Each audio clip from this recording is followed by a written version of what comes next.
Hi, this is Lindel Hart, and I'm bringing you another yoga break.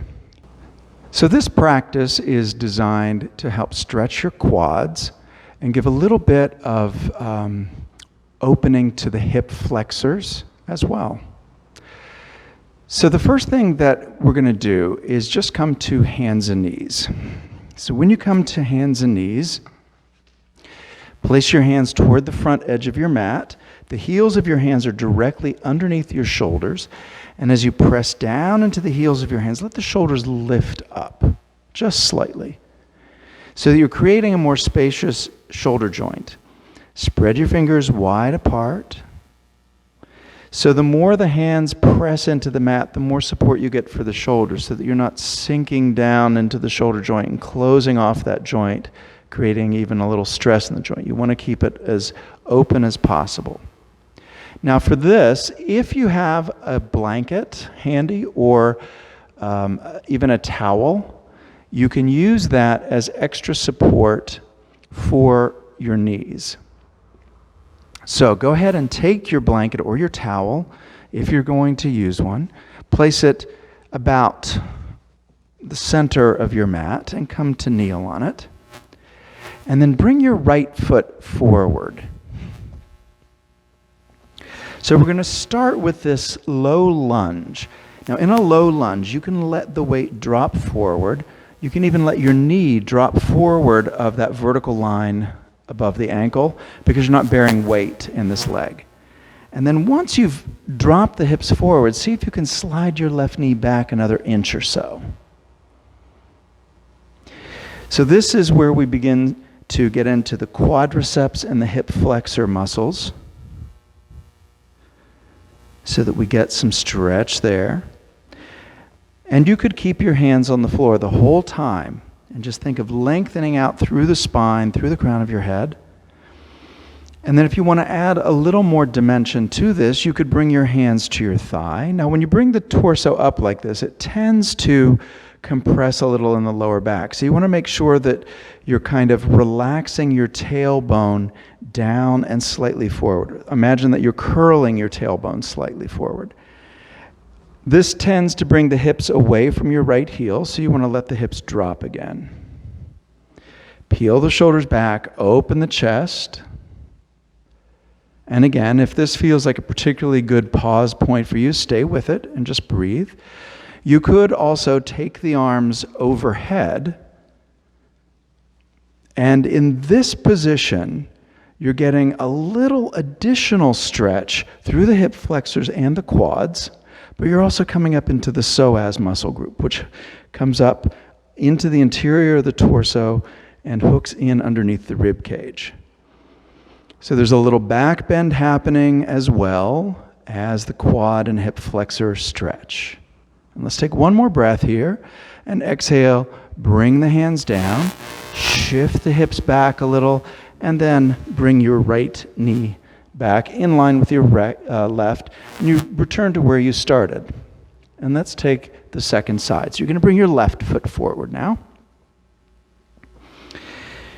And again, start releasing the weight forward, releasing the hips forward, sliding the right knee back a little more if you want to. Lengthen out through the sternum and through the crown of your head. And keeping the weight evenly distributed in that front foot so you're not rolling out to the edge of the foot. Bring your hands to your thigh. Lift the sternum as you release the shoulders back and down. Keep opening the chest here. And again, think of the hips dropping forward so that there is a little more activation of the quadriceps muscles, the hip flexors on the right side. And then from here, you have the option of taking the arms overhead, relaxing the shoulders back and down, but keeping the extension all the way up through the fingertips. So you get that psoas muscle engagement as well. And let's take a couple of breaths here. Deep inhalation and a slow exhalation. And then as you exhale the next time, bring your hands down. and shift your hips back a little and walk your left foot back. And sit back for just a second in Vajrasana, Thunderbolt pose. Now for this next pose that we're going to do, it's Ekapada Rajakapotasana 2, or Pigeon 2. This deepens that quad and hip flexor stretch. This is a little harder, and some people may find that it's just not doable right now.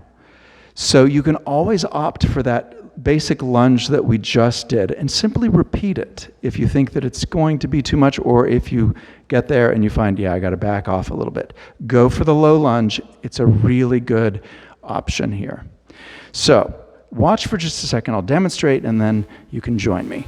So you come back to your hands and knees position, stepping the right foot forward.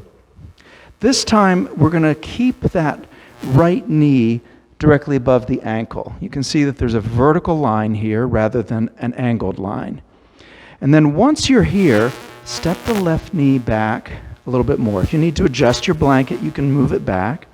You want the weight to shift really far forward on the kneecap so that you have as little weight on the kneecap itself as possible, more toward the upper edge of the kneecap. And then you're going to lift your left foot. Take your right hand around and find the foot and guide your heel closer into your body. And then if it's possible, you take the other hand, both hands on that foot, guiding it in, and the chest opening more. All right, so let's walk through that together.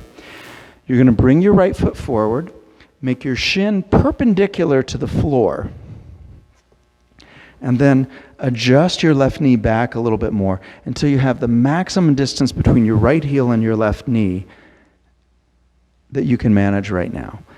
Think of the weight being at the very top of the kneecap or even the base of the thigh muscle, the quadriceps. And then lift your left foot. Wiggle your toes a little just to keep them from cramping. And then take your right hand and reach back. Now you may have to look back to find your foot. You may have to manipulate it a little bit, but see if you can get there. If the right hand just doesn't seem like it's going to work to find it, you can start with the left. Keep the weight evenly grounded in your right foot so you don't roll to the outer edge of the foot, and slowly come up, bring your left hand onto your thigh to start with. Reach around behind, both hands now holding on to that left foot. You guide the heel in close to the body. Peel the shoulders back, draw the elbows back, open the chest. Let's take one more breath here. And as you exhale, release that left hand and then the right. And shift your hips back, slide your right foot and knee back. And let's take the second side. Left foot comes forward now. Again, shin perpendicular to the floor. Walk your right knee back a little bit until you achieve that maximum distance between the heel of your left foot and the right knee. Bend your right knee. Sweep your left hand back. Find the foot. Let the hips drop forward again if you had to move back. Stabilize here by pressing down strongly into the left foot, and then gradually bring your right hand to your left knee or thigh. That allows you to lift the torso. If it's possible, sweep your right hand back, holding on to that foot, guide the heel in, open the chest, lift the heart, and breathe.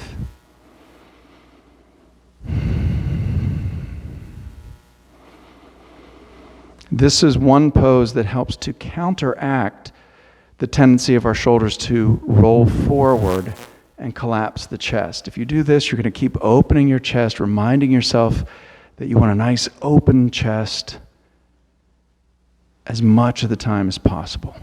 All right, go ahead and release the foot. Bring your hands down.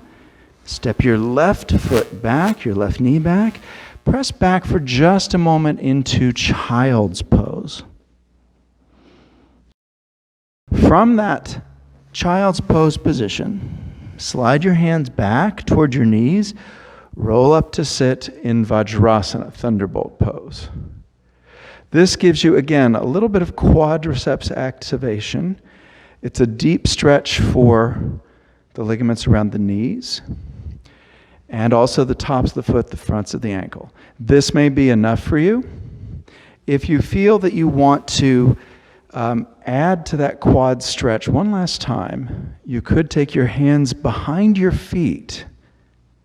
And as your upper body starts to drop back, think of your tailbone reaching forward toward your inner knees. And you'll notice that the hips will lift a little bit from your feet, and you'll get an additional quad stretch here. Once you're there, press into your hands, lift the sides of your chest, and drop your head back. So you're opening the throat as well as the chest. Let's take one more breath cycle in and out. And then lift your head, pressing into your hands, come back up. Bring your hands forward and curl your toes under. Release your hips back toward your heels again. We're going to take an alternate version of Vajrasana, just to stretch out the sole of the foot and the toes. Bring your hands to the floor once again. And as you press into your fingertips, lift your knees, shift your hips back a little. You come into a squatting position. Now you may need to keep your hands in contact with the floor to maintain balance here. Or you might be able to bring your hands to your thighs, which brings the torso more into alignment directly over the pelvis. And if that seems stable, you might even experiment with bringing your hands together in front of your heart in Anjali Mudra. All the while you're pulling your navel in, you're lifting your pelvic floor, getting that core engagement that is so essential to good balance. Now let's take one more breath here. And exhale, release your hands to the floor, release your knees to the floor, tops of the feet come down, you sit back for just a second in Vajrasana. Shift your hips over to one side, and then bring yourself back to Sukhasana, simple cross-leg position. Let your hands rest on your knees, and take a deep breath in. And exhale. And inhale. And exhale. And one last time, inhale. And exhale. Bring your hands together in front of your heart. I'd like to thank you for joining me today, and I hope you'll come back for another yoga break. Namaste.